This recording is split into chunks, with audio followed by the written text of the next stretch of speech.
Hello, here we are once again for Lockdown in Lockdown. I realise I probably should be reading these at night time rather than in the sun-drenched day, but because of the kids I can't read them at night time, so it has to be during the day, which isn't terribly atmospheric. But there you go. I don't even have curtains up here, so sadly it doesn't lend much to the atmosphere of the story. But use your imaginations, imagine yourselves in the depths of Furness Penitentiary, this terrible underground prison, and prepare yourself for two of my favourite chapters in the book. Alex has just had his first day at work inside the prison, chipping rooms out of a wall with a pickaxe, and he's just made the mistake of thinking, you know what, maybe it's not going to be so bad down here. Skull fodder. Donovan and I entered the trough room to the sound of jeering. At first I couldn't pinpoint precisely where it was coming from, above the general chatter. The hall was half full of inmates who'd obviously beaten us to the showers, their cheeks glowing above starched collars. As we strolled across the floor, however, it became clear that the noise was emanating from behind the canteen. 4 skulls were standing on the other side of the counter, each wearing the trademark black bandana. 2 of the kids were dishing out bowls of slop to the huddle of waiting inmates, but the others were looking at something at their feet, something hidden behind the stainless steel canteen counters. From the way they moved, it looked like they were kicking out at whatever it was, and the evil glint in their eyes stripped my appetite away in seconds. I couldn't face getting any closer to the skulls, so I let Donovan go ahead while I scanned the hall for a familiar face. Z was sitting on his own, in the middle of the room, poking his slop forlornly with a spoon. I walked over to the other side of his bench, doing my best to ignore the pain in my legs as I sat down. He barely even raised his head to acknowledge me, and his expression told me something terrible had happened. "Something terrible has happened," he said when I uttered my thoughts out loud. "You know, I thought I could take it here, put up with anything they threw at me until I found a way out, but I just don't know anymore." "Did someone attack you?" I asked, alarmed. The black suits or the skulls?" He shook his head, then looked up at me as if about to reveal the most shameful secret of all time. They made me clean the toilets, Alex," he whispered. "Every single bowl on the first level. That's nearly 100 crappers, for your information, most of which still had evidence of..." He looked like he was about to gag. "I've had a shower, but I can still smell it on me." I did my best to hold it in, but I couldn't help myself. The laugh bubbled up from deep inside me like a fountain, and I howled so loudly that practically the entire hall turned and scowled in my direction. It was a good few seconds before I managed to plug it, but by that time Z was struggling to maintain his mask of distaste. The lines around his eyes eventually relaxed, and his face opened up like a flower. "I thought you'd been in a fight or something," I said, his grin letting me know it was safe to go on. "You look like you were about to jump." "Well, let's see how you feel when you're cleaning someone else's crap out of your fingernails," came his response. The jeering was still ongoing from the far side of the room, but I couldn't face turning around to see what was happening. Instead, I asked Z. "Some poor kid," he answered. "They've had him pinned to the floor for the last quarter of an hour. As far as I can tell, they're making him lick up anything they drop. It's horrible, but what can you do?" He looked sheepishly at his lunch. "I mean, better him than us, right?" Luckily, I was saved from having to answer as Donovan crashed down onto the bench beside me and tucked into a massive bowl of slop. "How was your first morning?" he asked Z as he chewed. "What job you get?" "The stink," he hissed. Donovan pulled a face that was half grimace and half grin. "Tough break for a new fish. Still, we all got to do it." "Well, next time you do it," Z said, "can you try to miss the seat?" This time we all laughed, but it was short-lived. I heard a crunch behind me and a peal of ugly laughter. Beneath it all was a quiet sob that seemed to claw its way into my chest and burrow right into my heart. "Did you see who it was?" I asked Donovan. He was lifting a spoonful of food to his mouth and paused to consider the question. "No one you know, kiddo," he said eventually, but his hesitation had already given away too much. "It's Montgomery, isn't it?" I said. Donovan let the spoon fall to his dish and nodded. Christ, I saw him in his cell this morning. Kevin made him sleep on the floor, as far as I could see. They're going to kill him at this rate. Both Donovan and Z were staring at the table like there was an escape plan written on it. This place is full of unwritten rules, said Donovan, without looking up. There always has to be someone to take the punches. That's how it works. It isn't fair, it isn't right, but that kid licking slop off the floor over there means that we get to eat in peace. If there was no scapegoat, then we'd all be in danger. If you I follow you, I barked. My anger surprised me. It didn't make any sense. Back in school, Toby and I had always picked on the weaker kids, guys just like Montgomery. They didn't fight back, they didn't argue, they gave you what you wanted, then went and cried in the corner. I wasn't sure why I felt such a burning anger inside me at the thought of Montgomery getting picked on now. Such rage at the idea that nobody was going to help him. So we just leave him until he can't go on anymore, then hope the next scapegoat isn't one of us, right? Listen, spat Donovan, his fraying temper obvious from the way he glared at his bowl.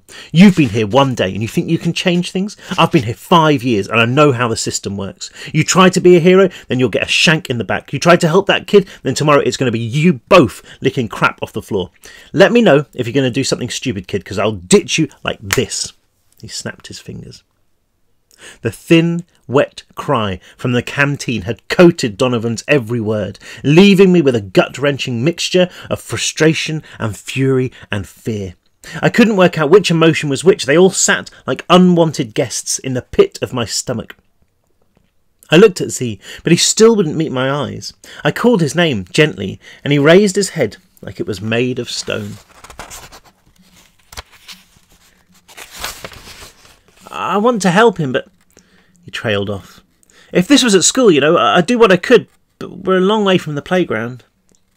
The moan behind me changed pitch into a shriek, and this time I couldn't help myself. I glanced over my shoulder and saw one of the skulls grinding his foot down, while the other flicked slop from a ladle onto the unseen figure below. What about the guards? I said. Surely they don't allow this. They don't care, said Donovan. Nobody cares. You shouldn't either. But I did. Every fibre of my body wanted to step in and help, and every fibre of my body wanted to stay on that bench and forget it was happening. I thought that any minute I'd literally been torn in two, reduced to a quivering, bloody mess on the canteen floor. It was the smallest of things that made up my mind. One of the skulls looked up at his friend and flashed him a wicked smile. It was an expression I knew well. I'd worn it 1,000 times at school after getting a good haul. Looking at it now was like staring into a mirror, seeing a side of myself full of greed and treachery and violence and without a shred of compassion. I hated myself right then, and the overpowering feeling brought a red shadow down over my thoughts, blotting out any rational argument. Before I even knew what I was doing, I was out of my seat. Ignoring the protests from Donovan and Z, my blind rage drove me across that room like a bulldozer. I pushed straight past the inmates, still waiting to be served, and jumped onto the counter. Everything was in slow motion and strangely distorted, like I was watching it through water. I saw two faces right before me, looking up in shock. The other skulls hadn't even noticed. They were too busy tormenting the round, sobbing figure beneath their feet. Then, as if the whole world had been holding its breath and finally decided to gulp down some air, time snapped back to normal. With a scream, I kicked out hard with my right foot. Years of playing soccer paid off as my paper shoe connected with the face of the first skull, and, with a crack that might have been his nose or my toe breaking, his head jerked backwards and he crumpled to the floor. I tried to direct a second kick, but the skull was quicker, grabbing my foot and pulling me off balance. I half jumped, half fell, and by some miracle of chance tumbled off the canteen serving counter right on top of him. He hit the ground hard and I landed knee first in the centre of his chest, crushing his lungs. Momentum carried me forward and I crashed into the wall behind the canteen, stars exploding in my vision. Panicking that somebody would stab me in the back, I whipped my body around, scrabbling for purchase on the smooth stone. The other two skulls were charging at me, and I had to duck as the ladle flew past my ear, showering me with gunk. I had never been in a full-on fight like this, and I had no idea what to do next. Fortunately, adrenaline was making me act without thinking, and I threw myself at the kid who just swung the ladle. The move was half punch, half jump, and missed entirely. Denied contact, my flailing arms shot out. I lost my balance again, and I staggered straight into an oncoming fist. I'd always thought that getting punched would be painful. But it isn't. Not at the moment of impact, anyway. It's like your body switches off its sensors during a fight to stop you getting overloaded. You hear a wet thump, and for a moment your world spins, but there's no pain. The absence of sensation caught me by surprise, and suddenly I felt like a Superman, unbeatable, impervious to everything. I angled my head to the side to avoid the next punch that came in. Then I planted my palms in the middle of the skull's chest and shoved with all my might. He tripped on the still prone body of Montgomery and almost did a backflip before tumbling earthwards. I detected movement in the corner of my eye and ducked instinctively, the ladle skimming over my head. I swung an elbow in the direction of the attack and felt it connect. The skull, whose cheekbone I just fractured, yelped before slumping back against the canteen. I grabbed his collar with my left hand, and with my right I started to pound him. They weren't hammer blows by any stretch of the imagination, but they came hard and fast, and after 3 or 4 he was bruised, bloody, and bleating through his split lips. He looked at me with real fear in his eyes, and I tried to picture what my expression must look like. The word demonic sprang to mind. But then his bloody mouth twisted into a smile, and I suddenly realised things had taken a turn for the worse. I felt a pair of strong arms wrap themselves around my chest, pinning my arms. I thrashed from side to side, but it was no good. The skull had me locked tight, and I was powerless to defend myself as the kid in front started throwing punches of his own. He was much better at it than I was, and each strike made my world fade closer to black. There was still no pain, but there was something worse, a creeping numbness that was spreading through my body, and the unmistakable, terrifying sensation that I was being seriously damaged. I put my final reserves of energy into a last bid for escape, and managed to push back with my legs. I and the kid holding me collapsed to the ground as one, but he still didn't let go. I looked up to see the guy who'd been thumping me, and the skull I'd winded. Both were advancing like lions on a wounded gazelle, with nothing but murder in their eyes.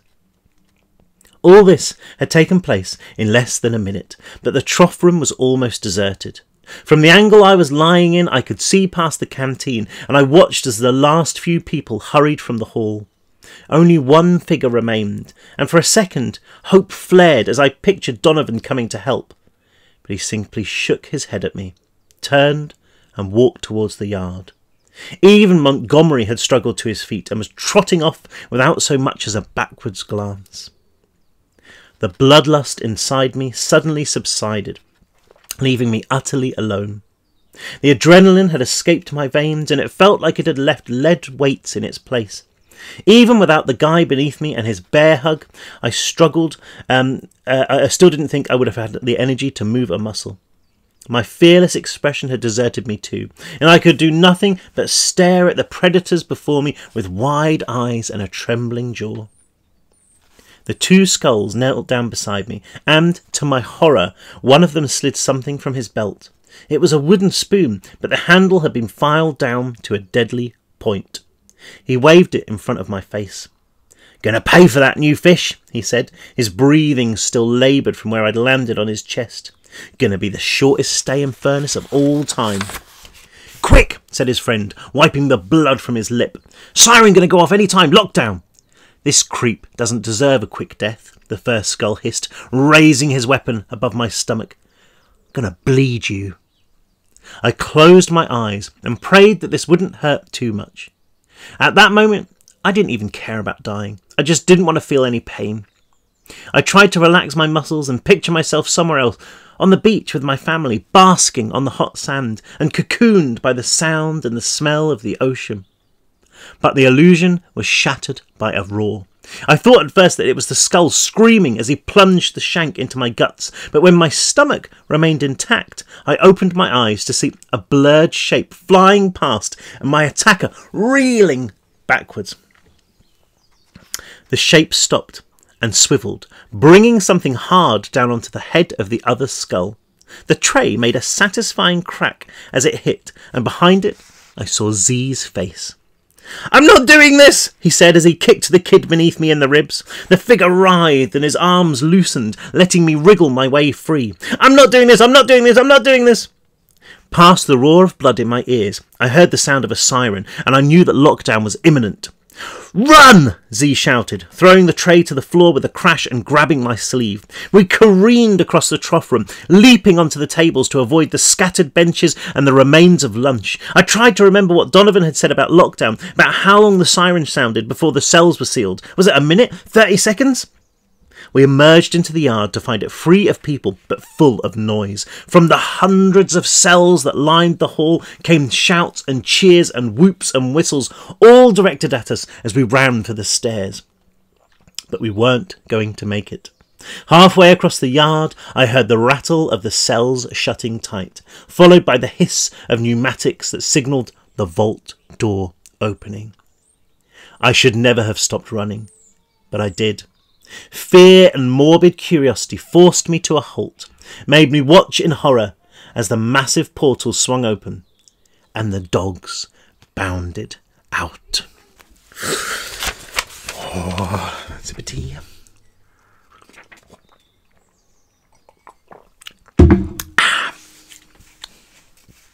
Okay. Hellhounds. Remember I told you that I'd run from worse things in my life than the cops? Well, this is one of those occasions. They burst from the shadows like hounds from hell, sent by the devil to tear sinners to pieces and drag their screaming souls back to the underworld.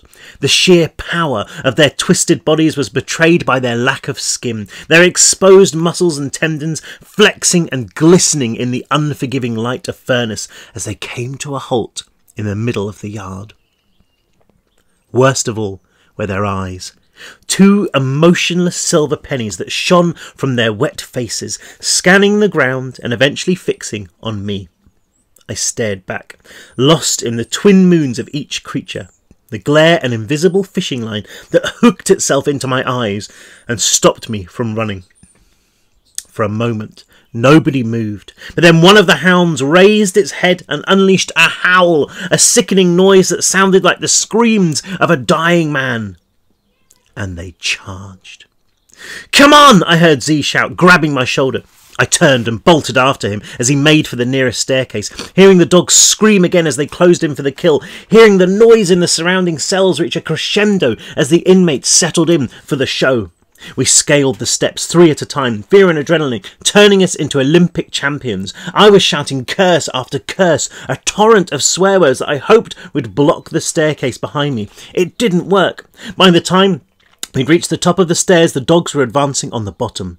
They had slowed their run to a leisurely prowl, knowing we had nowhere to go. The creatures seemed to relish the thought, their massive jaws twisting into a grimace and dripping great gobs of saliva onto the steps. And they were right. There was nowhere to go. All the cells were locked tight.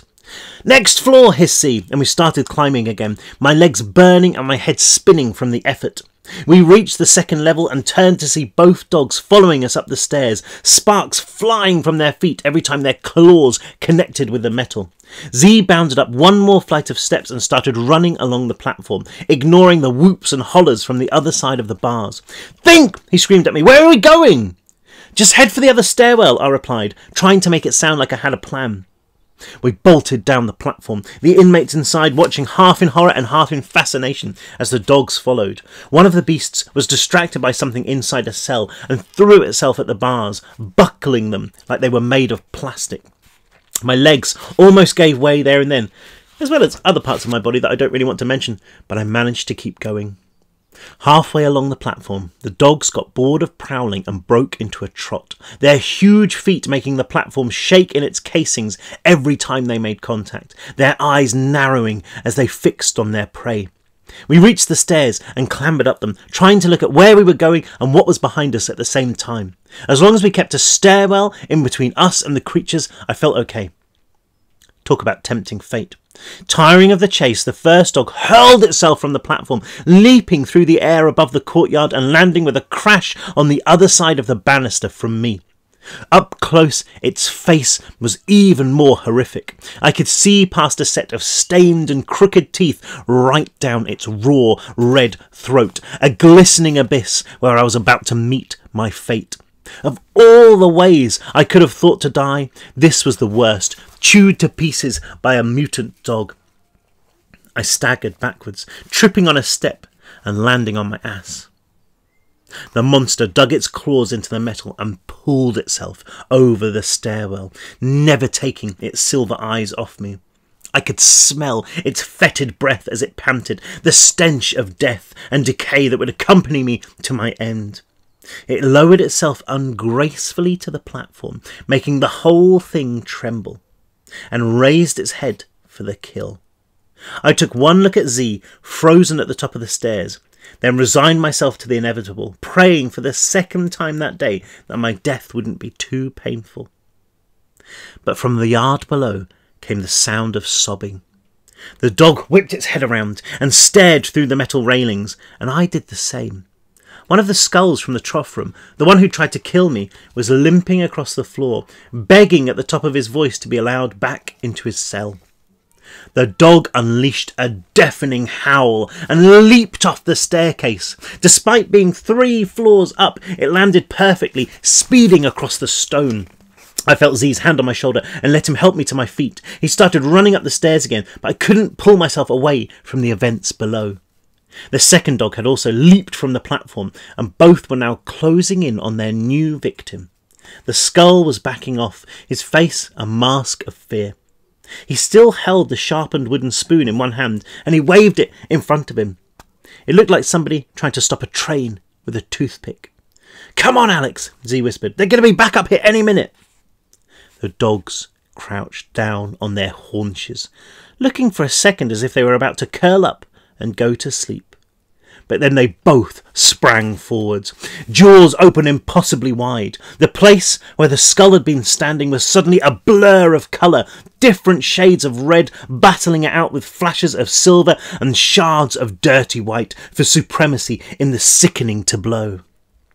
It was over in seconds. I didn't watch the dogs finish their meal. I just followed Z as he leaped up the stairs again.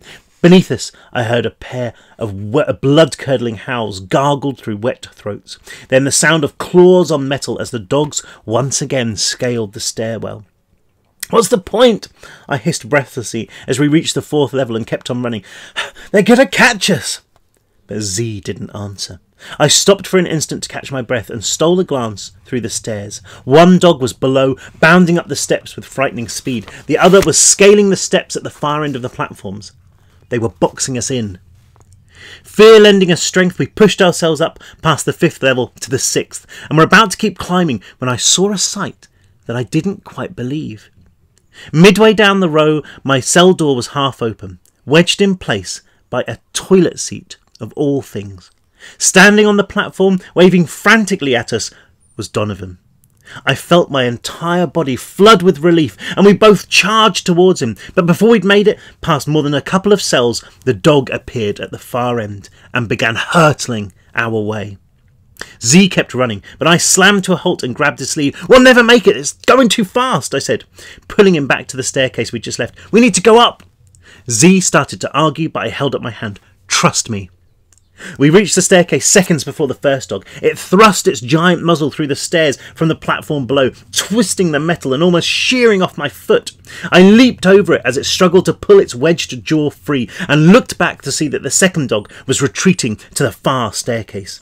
Leaping up the last couple of steps, we raced down the 7th level platform. A howl from behind us signalled that the creature was hot on our heels, and up ahead I saw the second dog emerge from the stairwell and crash down the walkway in our direction. In a matter of seconds, we were both going to be pedigree dog food. "What now?" Z screamed. I stopped running and placed my hands on the railing that separated the platform from the yard 7 floors below. The view made my stomach twist unpleasantly, and for a second I didn't think I could do it. But the dogs were closing in fast. We had no choice. I started clambering over the railing. Z just stared at me. "You can't be serious," he said. The dogs were 10 steps away at most, bounding along the metal so fast it looked like they were flying. Z stopped arguing, swung a leg up and threw his body over the railing so that we were both standing on the other side, hovering over the drop. "It's only one floor," I said. "Just drop and grab." "I can't," he said. But he could. At that instant the dogs reached us, launching themselves towards the railing in a frenzy of teeth and claws. I couldn't have held on to that bar even if I'd wanted to, my strength giving out milliseconds before the dog's jaws snapped shut where my head had been. The second creature threw itself at Z, but he managed to let go. It soared over his head, snapping at us relentlessly as we all plummeted earthwards. There was barely any time to react. The railing of the platform below shot towards me like a bullet. I reached out a hand and, more from blind luck than anything else, managed to grip the metal bar. It felt like my arm had been wrenched out of its socket, but I held on tight. Z had missed the bar, but he held onto the floor, his legs dangling helplessly above the void. The dog wasn't so lucky, hitting the ground below with a dull thud. It whimpered as it struggled to its feet, the sound of broken bones grinding against one another, setting my teeth on edge. It wouldn't be long before its friend worked out where we were, so I pulled myself over the banister and reached down for Z. Donovan appeared by my side, grabbing the boy's other hand, and together we pulled him to safety. "Quick!" Donovan shouted, sprinting back down the platform to our cells. The door was still open, the automatic mechanism whining as it strained to slide shut. There was a howl behind us, and I snapped around to see the remaining dog charge along the platform. I could swear that its face was twisted into an expression of fury at what we'd done to its brother. We jumped into the cell, Donovan coming in last and wrestling with the toilet seat. I helped him, gripping the stained metal and pulling with all my might.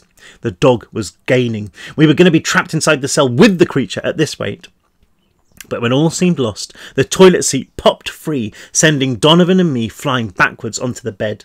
The cell door slid home, bolts securing it in place, and the dog crashed into the bars. They bent alarmingly, but they held. The creature thrashed against the metal for a few seconds before the siren cut through the prison again. It stood outside the cell, fixing us all with a silver glare like it was remembering our faces. Then it howled and fled back to the staircase. I'm not ashamed to say that I spent the next few minutes crying my eyes out. Z did too.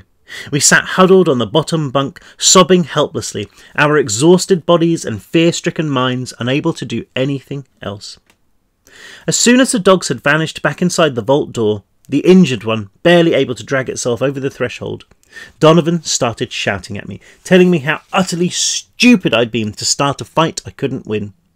But after a couple of insults he stopped, staring at us both like we were a couple of upset toddlers, his expression half frustration and half pity. Eventually he just shook his head and climbed onto his bunk. I wept solidly until I felt like I'd cried out my very soul, until it seemed as if there was nothing left inside me. Then I lay back on the bed, staring into space and trying to forget that I even existed. I don't know whether it was minutes or hours later that I finally remembered my manners. "Thanks," I breathed, little more than a whisper. "Thanks for saving our lives." The bed creaked as Donovan shifted his weight above me, and I heard a grunt that might have been an acknowledgement.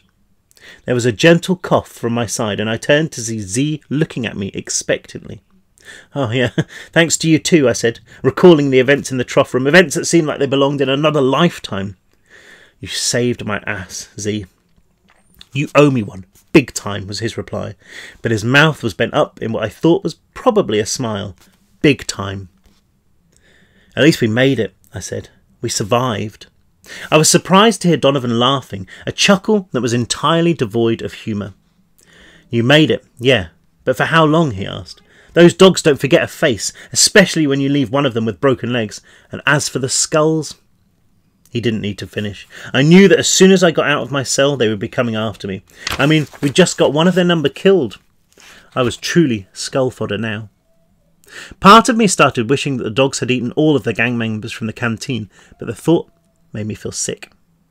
Do you see now, Donovan continued? This place isn't a joke. It's not some film or book or computer game where you get infinite lives. You foul up out there, you die. It's as simple as that. And you two fouled up today. Big time. He echoed Z's accent. Big time. What happened to the other skulls, I asked, trying to change the subject. The ones from the trough room. Holed up someplace, probably trembling in their little bandanas. Guards will flush about in a minute. What about us? Will we get punished? Asked Z. I suddenly pictured what Donovan had said about solitary confinement, and I tried not to think about going mad in a lightless pit at the bottom of the world.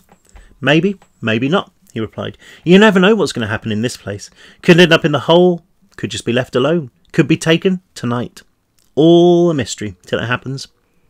The siren pierced my skull as once again the vault door opened. This time 2 black suits strode out, armed with shotguns, and made their way towards the canteen. They passed the pool of dark liquid that was all that remained of the skull, then vanished through the wall. Less than a minute later, the 3 remaining skulls emerged from the trough room, hands clasped above their heads. One of the shotguns pointed at their backs as they marched towards the stairs. They disappeared from view, but I heard one of the black suits shout out a cell number, followed by the muffled sound of a door opening. It happened twice more, then the thunderous sound of the black suit's boots began to get louder as they made their way along our platform. I pressed myself back against the far wall, but there was nowhere to go, and I was helpless as the 2 grinning faces appeared at the bars. Always the fresh meat, said one. New kids think they can cause trouble. I tried to apologise, but my mouth was so dry I couldn't make my tongue work. One of the black suits ran his hands along the bars, curved inward from the weight of the dog. Open F11, he boomed. The cell door moved a few centimetres before the buckled bars jammed against their casings. The man grabbed hold of the door and pulled, the muscles beneath his suit straining so hard that I thought the fabric would rip. With the sound of screeching metal, the solid bars relented, snapping back into place and allowing the door to slide open. The men didn't enter. They just pointed at Z. You. Come with us. Me? He asked, his voice barely audible. Z looked at me as if I could help. I swallowed hard, then stood up, hands held out in submission. It's me you want, I said slowly. I started it. Well, look at Mr. Noble, said the black suit who'd bent the door. Don't kiss ass, kid. You're in the right cell, he's not. It's a breach of lockdown rules. Now get over here, Hatcher. Z reluctantly stood and walked towards the cell door. The men raised their evil-looking weapons and ushered him outside. I'm so sorry, Z, I said, but he was already walking off. I had a sudden flashback to Toby, lying dead on the floor of a stranger's house, his life taken because of my stupidity, my greed. I couldn't believe it was happening again. Close F11! The cell door rumbled shut, and I gripped the bars, trying to see what was happening. Z was marched to the stairs, vanishing as he was led down to his fate. Where are they taking him? I asked Donovan. What are they going to do to him? It's my fault this happened. It's not his. The answer came a second later when I heard a shot sound out across the prison, echoing off the stone walls and piercing my heart. I sank down to my knees, trying to force time to reverse, trying to undo what I'd made happen. But then the noise came again, not a shout, but the crack of metal on metal. Open D24, came a voice, and the sound continued, the noise of a cell door opening. I rested my forehead against the cold bars, offering a prayer of thanks to anything that was listening. I heard the door close, followed a short while later by the siren as the men in black retreated. Oh, he's okay, I muttered. We're okay. But Donovan simply laughed that chilling laugh. No, Alex. You're dead. You just don't know it yet. There we go. They were definitely 2 of my favourite chapters to write. I hope you enjoyed them. I hope you're all well. I will see you again tomorrow. I think the next chapter is called The Warden's Warning. And I like to say it gets better for Alex, but it doesn't. I'll see you tomorrow. Take care.